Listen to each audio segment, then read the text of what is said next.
We're here in the Santa Maria district, on a street in which an unforgettable mercenary captain was born. In the 15th century, he served some of the noblest lords in all of Italy. The Nardinesi people simply called him Il Gattamelata.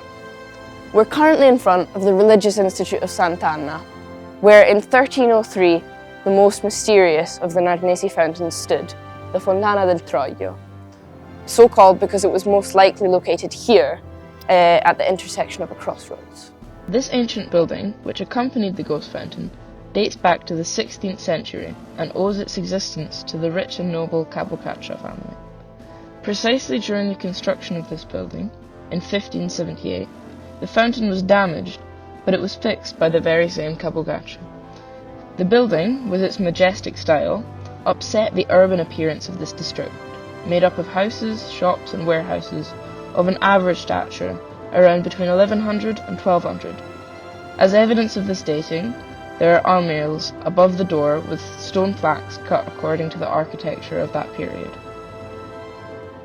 Reconstructing the troubled history of this fountain has not been easy, but fortunately we do have some idea of its architecture.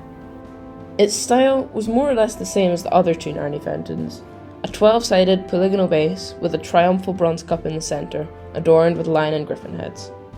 But what has happened to this fountain today?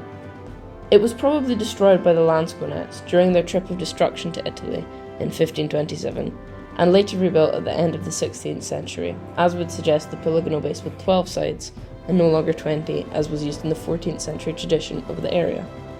Is it possible that this cup was melted down to make the bells of the civic tower? Or perhaps the French made it into cannons during the Napoleonic campaigns at the end of the 1700s?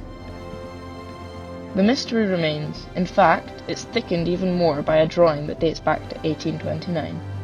Quaglio, a German traveller passing through Narni during his grand tour, immortalises the fountain in all its beauty.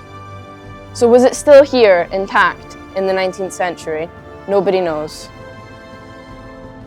Who knows if the spirit of Gattamelata, still floating in this corner of Narni and witness to these events, will be able to point the way to historical certainty.